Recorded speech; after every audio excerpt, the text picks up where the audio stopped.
सारा प्रणाम। सहारा से जुड़े हुए हमारे कर्तव्ययोगी साथीगण और निवेशकर्तागण का एक बार फिर से हार्दिक अभिनंदन, स्वागत है। दोस्तों, जैसा कि आपसे मैंने वादा किया था कि आपके बीच में आकर आज जो भी जितनी भी देर सुनवाई हुआ है उसके बारे में आप लोगों को कुछ अपडेट दे देंगे, क्योंकि आज सुनवाई 10 बज के लगभग 35 मिनट पर शुरू हुआ और 10 बज के लगभग 48 या 49 मिनट पर समाप्त हो गया, यानी कि 13-14 मिनट का ही बातचीत हुआ है। उसमें खास खास बात जो भी हुआ है उसके बारे में आपके बीच में बता देता हूं। और डिटेल्स में तो सुप्रीम कोर्ट, क्योंकि पहले से ही उनके ऑर्डर तैयार थे, उसी को देखकर उन्होंने बताया है। और वो ऑर्डर डिटेल्स में सुप्रीम कोर्ट की साइट पर जब अपडेट हो जाएंगे तभी हम सबको इसके बारे में पता चलेगा। लेकिन मुख्य मुख्य बिंदु जो हुआ है उसके 2 पॉइंट हो सकते हैं, उसके ऊपर ही बातचीत हुआ है। पहला ये कि सुप्रीम कोर्ट ने जो 3 कैटेगरी ए बी सी जो बनाया था संपत्तियों के बारे में, जिसमें ये बोला गया था कि ऐसी संपत्तियां जिसमें विवाद है, ऐसी संपत्तियां जिसमें विवाद नहीं है, और ऐसी संपत्तियां जिसमें फ्रेश हैं, बिल्कुल एकदम, इस तरीके का 2-3 कैटेगरी उसमें बनाया गया था। उसके बारे में बातचीत हुआ है। और जिसमें विवाद नहीं है उसके बारे में stock exchange board of India यानी कि सेबी को इस बात के लिए निर्देश दिया है कि उन संपत्तियों के बारे में एक पेपर गजट करके पूरे हिंदुस्तान भर को अवगत कराएं कि इसके कोई ऑब्जेक्शन इसके ऊपर तो नहीं है, उसके बाद में ही इसके ऊपर कोई डिसीजन लिया जा सकेगा। और अडानी की संपत्तियों के बारे में, अडानी को संपत्तियों को देने के बारे में जो कुछ भी है उसमें, वो तो डिटेल्स तो वहीं से मालूम पड़ेगा, उसमें भी कुछ दिशा निर्देश दिए गए हैं। यानी कि 13-14-15 मिनट की मीटिंग में या सुनवाई में केवल इतना ही डिस्कस हुआ है। इसके अलावा शायद सेल के बारे में भी कुछ डिस्कस वहां पर हुआ है, लेकिन क्या आदेश हुए हैं क्या नहीं हुए इसके बारे में फिलहाल में कोई भी सूचना हम लोगों के पास उपलब्ध नहीं है। और उम्मीद करते हैं कि जैसे ही ये आदेश हल्के फुल्के जो भी हुए होंगे इसमें, उसकी जो भी सूचना सुप्रीम कोर्ट की साइट पर उपलब्ध होगी, जैसे ही उपलब्ध होती है पूरा डिटेल में आप लोगों के बीच में उसको दिया जाएगा। साथ ही साथ इसमें अब आगे कब सुनवाई होगी इसके बारे में भी अभी फिलहाल में इस सुनवाई में नहीं बताया गया है। हो सकता है कि इस वीक में ही हो जाए, हो सकता है कि 2 वीक में हो जाए, लेकिन इतना तय है कि विंटर वैकेशन से पहले इस मामले में सुनवाई होगा। और तब, क्योंकि जब बहुत सारी महत्वपूर्ण बातों पर आज चर्चा होना था, लेकिन उसमें जो भी अवरोध था उसको दूर करने के लिए सेबी को दिशा निर्देश दिए गए हैं।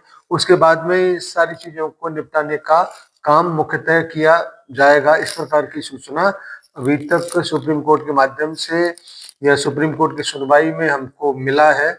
और उम्मीद करते हैं कि आदेश जब अपडेट होंगे तो कुछ और मुख्य बातें, कुछ और स्पष्ट चीजें उसमें स्पष्ट सामने आएंगी, तब जाकर आज की सुनवाई के महत्व को समझा जा सकता है कि आज कितना महत्वपूर्ण सुनवाई इसमें हुआ है।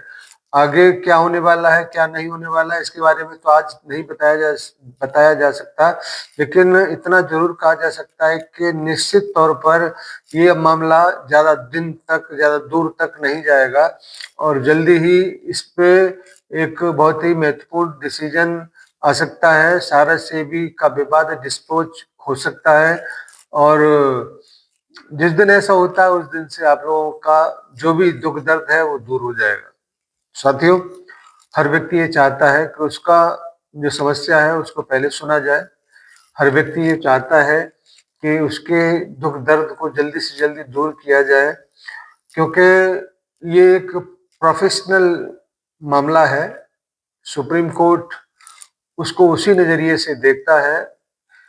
आप ये कह सकते हैं कि जैसे ही सहारा और सेबी के विवाद को लेकर आज ये सुनवाई समाप्त हुआ, नेक्स्ट थोड़ी सी ही देर में वो लोग फिर आ गए और अन्य महत्वपूर्ण मुद्दे पर उन लोगों ने चर्चा करना शुरू कर दिया। यानी कि उनके पास सहारा सेबी से भी महत्वपूर्ण, सहारा सेबी मामले जैसे ही अन्य बहुत सारे केसेस हैं और उनको भी वैसे ही देखा जाता है जैसे कि सहारा सेबी वाला विवाद को देखा जा रहा है। वो सहारा से संबंधित कितने लोग परेशानी में हैं, कितने लोग दुख दर्द में हैं, उनकी मानसिक हालत क्या है, इन सारी चीज़ों से शायद सुप्रीम कोर्ट के जजेस को शायद कोई फर्क नहीं पड़ता होगा, क्योंकि वो इस दौर से गुजरे नहीं है और इस दौर से जो व्यक्ति गुजरा है उसके दर्द दुख को केवल वही व्यक्ति जान सकता है।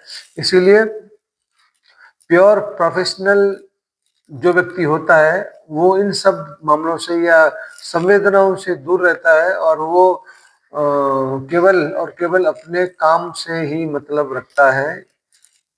इसको लेकर कोई व्यक्ति कितने भी अर्थ निकाल सकता है, लेकिन ये तय है कि सहारा से संबंधित जितने भी लोग हैं अभी उनको थोड़े से समय के लिए और इंतजार करना पड़ेगा और हम और आप कुछ कर भी नहीं सकते, क्योंकि मामला न्यायिक व्यवस्थाओं से जुड़ा है।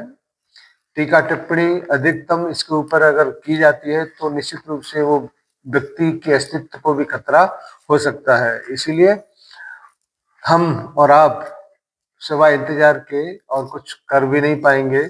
तो उम्मीद करते हैं कि नेक्स्ट अगले समय जब भी हमारे सुप्रीम कोर्ट बैठेगा तो हम लोग उसके बारे में, उसकी सूचनाओं के बारे में फिर से इंतजार करेंगे। धन्यवाद सभी को, सादर सहारा प्रणाम। और अपने सभी शुभचिंतक साथियों से ये जरूर कहना चाहूंगा कि 1 महीने के बाद, 15 दिन के बाद लगातार आपको सुप्रीम कोर्ट से कुछ सुनवाइयां देखने को, सुनने को अगर मिलता है तो ये भी बहुत बड़ा महत्वपूर्ण समय कह सकते हो या महत्वपूर्ण कहानी कह सकते हैं कि आपको जल्दी जल्दी इसमें सूचनाएं और जल्दी जल्दी इसमें सुनने को सुनवाइयां मिल रहा है। अन्यथा हिंदुस्तान के उसी कोर्ट में ऐसी बहुत सारी केसेस पेंडिंग हैं जो अगले पिछले समय से उनकी उनकी जो डेट है, उनकी जो तारीख है, 1 साल बाद 2 साल बाद पड़ता है। तो सहारा का अगर जल्दी पड़ रहा है तो ये भी अपने आप में गनीमत है। इसलिए धैर्य और संयम को बनाए रखा जाए और आने वाले समय में जो खुशी मिलने वाली है उसका इंतजार किया जाए। यही हम सबके लिए भलाई की बात होगी। धन्यवाद सभी को आज की इस छोटे से अपडेट के लिए। अपडेट आपको मिल चुका है, उम्मीद करते हैं आप भी अपने साथियों तक इस अपडेट को जरूर पहुंचाएंगे। धन्यवाद सभी को, सादर सहारा प्रणाम। निवेशक साथियों से आग्रह केवल और केवल थोड़े से समय के लिए संयम को बनाए रखा जाए तो बेहतर होगा और कोई रास्ता फिलहाल में है नहीं। धन्यवाद सभी को, सादर सहारा प्रणाम।